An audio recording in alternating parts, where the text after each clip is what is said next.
It's the Magic Untapped Podcast on MagicUntapped.com, YouTube, and your favorite source for podcasts.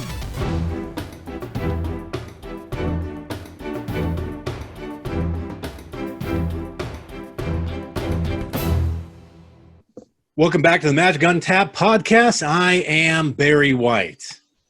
Hey, I am Jim Avery. Hello, everybody. How you doing there, Jim? I'm doing pretty good. Keeping on. How about you?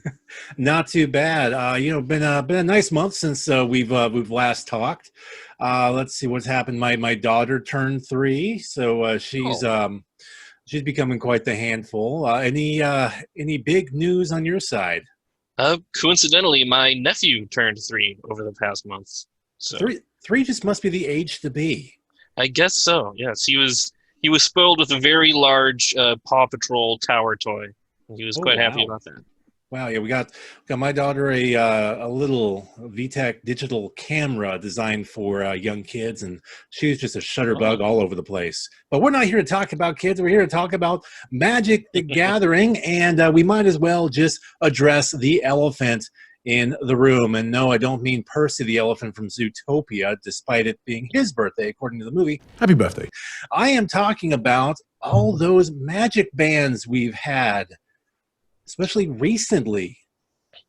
Yeah, there was just this week, it was a pretty long list of bands relative to what we usually see. I think. Right, it's like a battle of the bands. Boom. But yeah. Not bad. Not good either.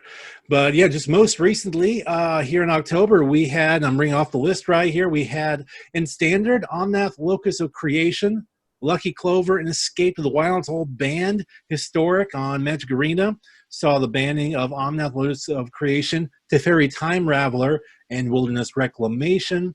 And then in Brawl, which some people care about Brawl, we also had Omnath banned. Basically, Omnath had a very, very bad day. What do you think, Jim, about this round of Magic bans we just experienced? I sort of saw the writing on the wall for Omnath in the last update. They were talking about how powerful Omnath decks were, but they said, we're going to try and ban this other card, see if we can sort of blunt the effectiveness of it, and clearly didn't work. So yeah, Omnath is just too powerful, so I'm not too surprised. But to be fair, the card they banned, the Uro Titan of Nature's Wrath, while it did feel a little bit like a red herring, a little scapegoatish, that card something needed to happen with that card anyway, because it itself was warping the format and formats plural. But by the time they got around to banning that, it was almost forgotten in favor of Omnath. Do you kind of feel that way? I see. That does make some sense, for sure. Though, I guess they had their eye on Omnath at the time. But I don't know. I guess this is how quickly the metagame has been evolving in recent months. Right. And then just the month before that, I'm just going to list the standard bans. We had in August, Cauldron Familiar, Growth Spiral, Teferi Time Raveler, Wilderness Reclamation. July did not have any standard bans, but it did have some in Modern and Pioneer and Historic. June saw the standard bans of Agent of Treachery and Fires of Invention.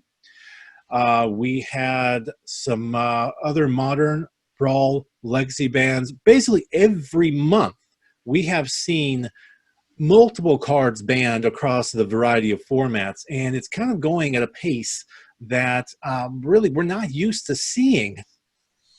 You mentioned this, that something like 56% of all standard bans have happened in the last 12 months. Right. That was actually from Magic Hall of Famer Frank Karsten. He pointed that out on Twitter, saying, quote, out of all cards banned in Standard over the past 15 years, 56% were banned in the past 12 months.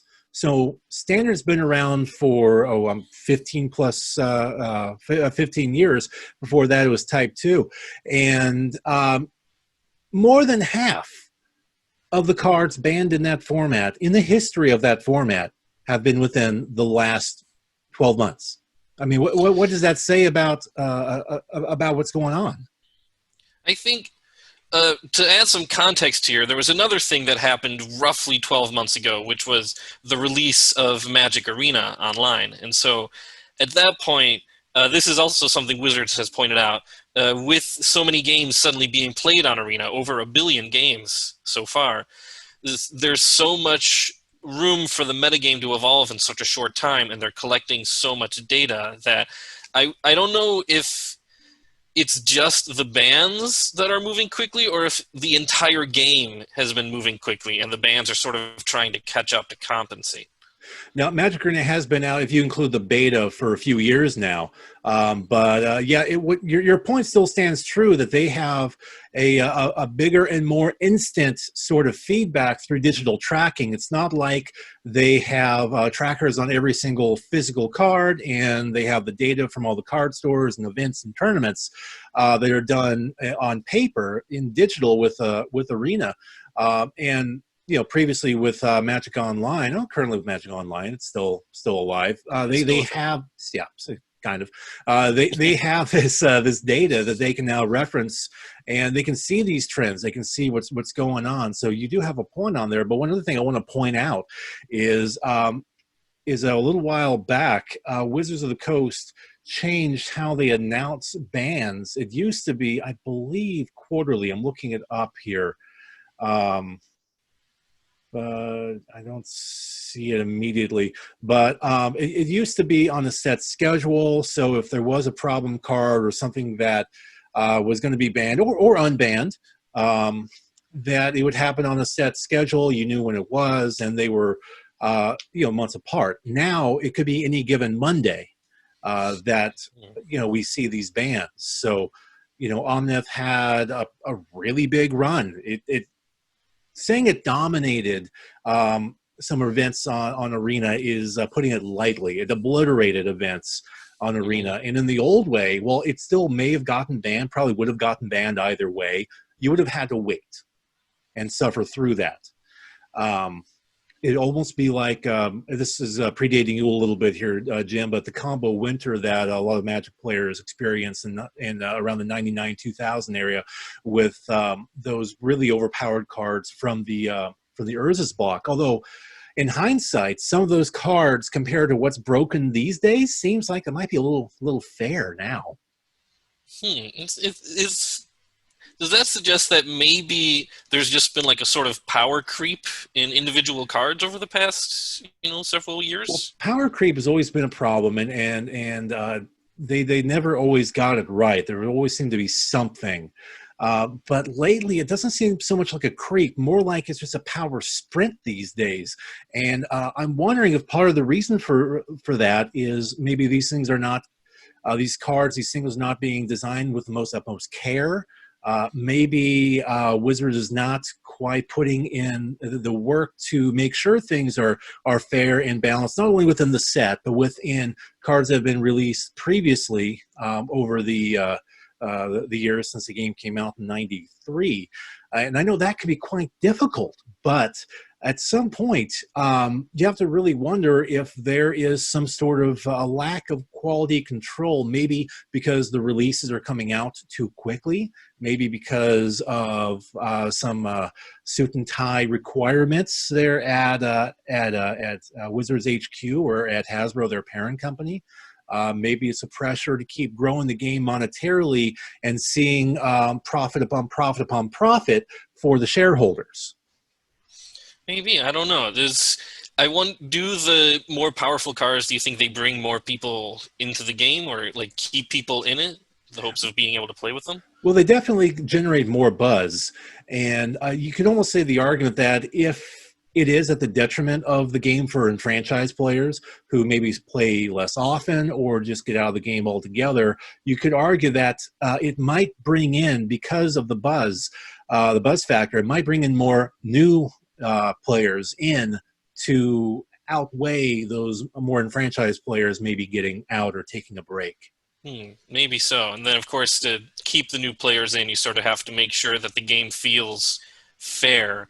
So that might contribute to more proactively banning some of these cards. But then they want it to be exciting, be on fire, And you you can have it both ways, but you have to be responsible about it. And over the last 12 months or so, 16 months, I'm not really sure if they have been that responsible back there at Wizards HQ. Maybe not. Maybe that's something that they need to just sit down and have a big, long meeting about. So he says, how can we balance these cards more while still keeping the game really interesting? Right. And speaking of keeping the game really interesting, we do have an interesting new supplemental product scheduled to come out in late November. It was supposed to come out earlier because of COVID and production delays. It got bumped, but that would be Commander Legends. Jim, what do you think about Commander Legends?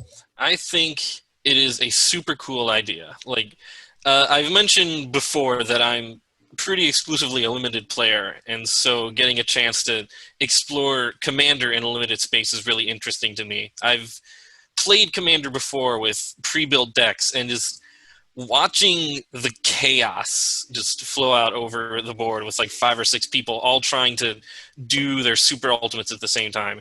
It's a really fun format, and I hope that the limited version of it, the Legends version of it, is equally fun and just like barely on the edge of being in control. Now, for those who have missed the news about Commander Legends, and there's a lot there, so there might be a key piece or two that you might be missing. Commander Legends is a larger than normal set with often asked for Commander reprints as well as new cards. There's going to be 165 cards, including 71 legendary creatures and planeswalkers. The cards are legal in Eternal formats like Legacy, Vintage, and Commander. The set contains 361 regular cards and includes a randomly inserted premium version of all cards. And there are no basic lands in this set. Jim, like you mentioned, this is a drafting set, so you have the land box you can just pull from to create your decks. One cool thing here is the set is introducing foil etched cards, which use a new foiling process that looks different than previous foils, and they're also going to have a special card frame. Furthermore, these packs are 20 card packs instead of the usual 15 card packs. You will be making a deck of minimum 60 cards, whereas usually with draft it's 40 cards. And unlike normal Commander, despite this being Commander Legends, there's no singleton rule. So if you draft 2 or 3 copies of the same card, you can play those in your deck despite it being Commander, albeit in draft form. A lot to take in there, Jim, but what are kind of the things that you're really looking forward to about Commander Legends? So basically, one of the things that Commander lets you do, another rules change, is you get to draw 2 cards instead of 1 with every pull. And so 2 cards, 2 whole cards. And so what I'm hoping is that it's much easier to build synergy between your cards, which is one thing that can be difficult if you're playing with a bunch of folks who might also be thinking the same thing, and they're all taking sort of the same cards. And so I'm hoping to see a lot of cards that end up working really well together and let you build like a sort of dominant strategy that a lot of your deck can be focused towards that will just overwhelm the other players. I'm really curious to see, because Commander, it seems like a format where the construction of a deck is so incredibly important. I'm very curious to see if something like that can be replicated in a limited format, and I hope they pull it off. It will be interesting to see how that sort of a strategy and that sort of emphasis will work in a draft environment. But they are including a few mechanics to try to make it a little easier. We have Partner, which is where you can have 2 cards kind of working together, and of course you can have partnered legendaries as your commanders. Instead of just having 1, you can have 2 if you'd like. There is also a basic legendary, kind of like picture a basic land versus just a non-basic land. This is a basic legendary creature called the Prismatic Piper, which, if you haven't seen it, has some really, really trippy art by Seb McKinnon. He did an excellent job on this kind of trippy, shape-shifting ghost type thingy. But it's kind of neat. It is a 3/3 for 5 colorless. That's not that great. But it's whatever color you want it to be. and it has partner, so it can go along with another planeswalker for additional color support and whatnot. But that's more just so no one is left without, at least no one has an excuse to be left without a usable commander, at least usable on paper. And then we also have Monarch as a returning mechanic that originally came out in Conspiracy Take the Crown. Of course, that's a really, really good multiplayer mechanic. Sets up some pretty cool risk reward type things by giving yourself some extra card draw at the end of your turn, at the risk of making you the biggest target on the field per se. And Cascade is also apparently returning. That was last seen in Alara Reborn.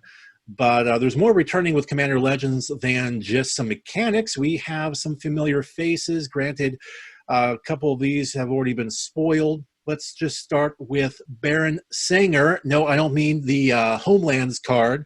That costs way, way, way too much to bring out, a 3 black and 5.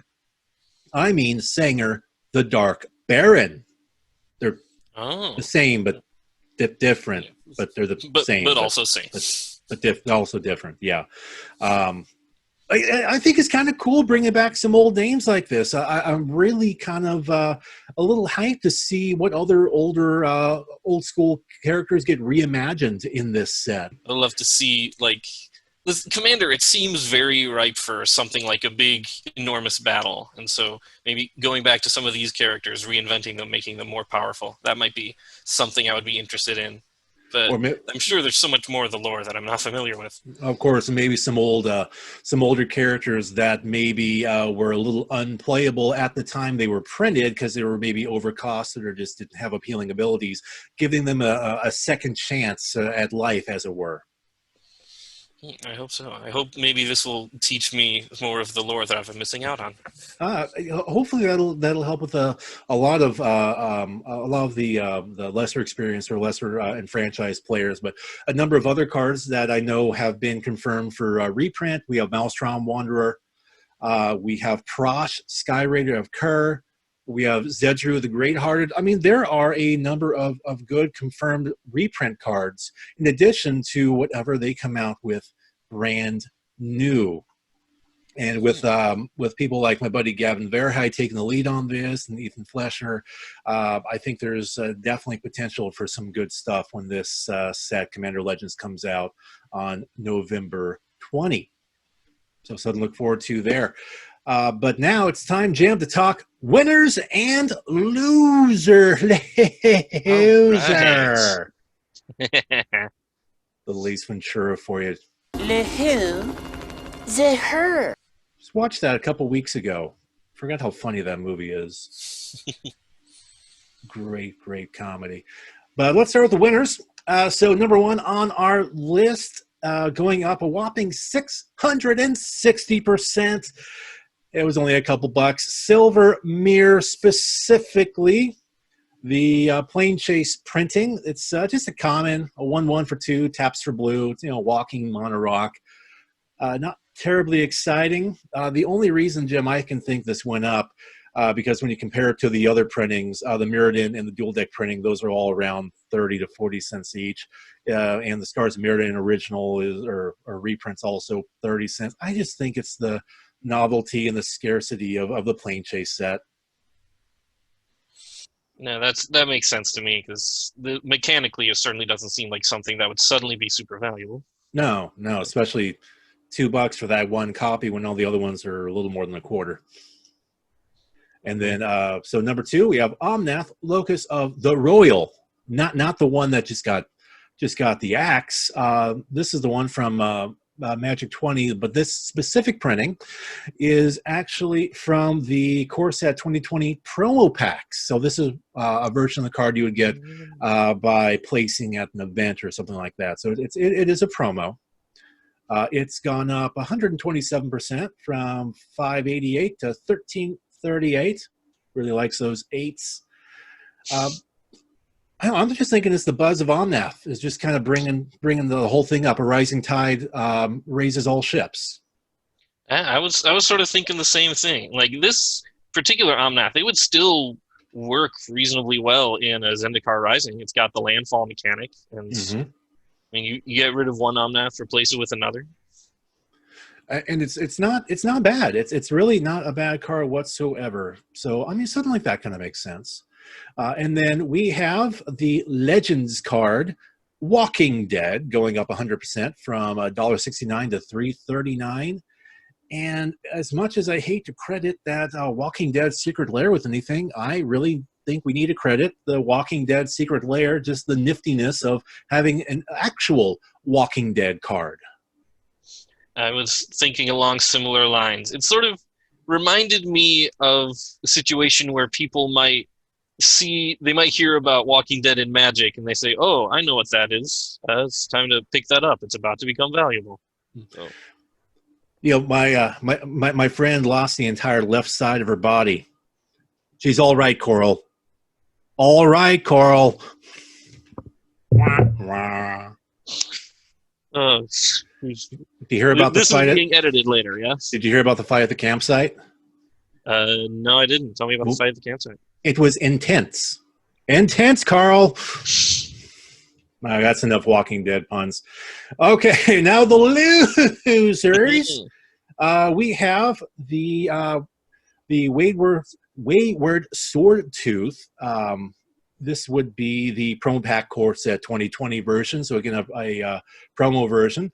It lost about 40% of its value over the course of the last week, going from $31.50 to $18.63. I mean, it is a pretty good card. It's a 5/5 for 3. That's never bad, even though you can't attack or block with it unless you have the City's Blessing, which is at least 10 permanents on your side. But you do still get its other ability when you play additional lands, and that's useful. I could see this card rebounding. Yeah, absolutely. This is like the mechanic that Zendikar is based around. It's just pumping out those lands. So sort of curious why it's fallen in value instead of risen. Well, it could just be simply because Zendikar Rising standard set, WAYWORD SWORDTOOth, not a standard legal card. But maybe in Pioneer or Modern, some people might find a new use for it with some of these new Zendikar Rising cards that came out not too long ago. Next card on this list, we have a reserve list card, ASMIRA, Holy Avenger. Dropped 38.25% from almost $9 to $5.50. Jim, I don't really find this the most exciting card ever printed. Do you? Not particularly. I sort of like the art style of it in a weird sort of abstract sort of way. Yeah, Rebecca Guy does great work. Oh yeah, absolutely. But like, this is not exactly my first choice if I had to pick something. No, I can think of many better cards, even for EDH purposes, than this. So honestly, $5.50 might even be a tad high for that. It's been going down steadily since it peaked at a whopping $30 on September 11th. So it'll probably go right back down around the $1.50 range it was previously. And then finally, our biggest loser at losing 31.58%, but biggest in terms of monetary value. We have reserve list card Mishra's Workshop, was listing at around $9,500, now sitting at $6,500. That is a lot of money, bro. What makes a card worth nearly $10,000? You could buy a car with that. You could buy a car with that. That could be part of a down payment on your house right there. But here's the thing. It is an extremely useful card because it does tap for 3 colorless, and it can be used only be used to cast artifacts. And popping that down turn 1 can give you one heck of an advantage. Beyond that, the card has never been printed beyond its original printing in Antiquities back in late 93, early 94. I think late 93. Anyway, so scarcity plays a lot into that as well.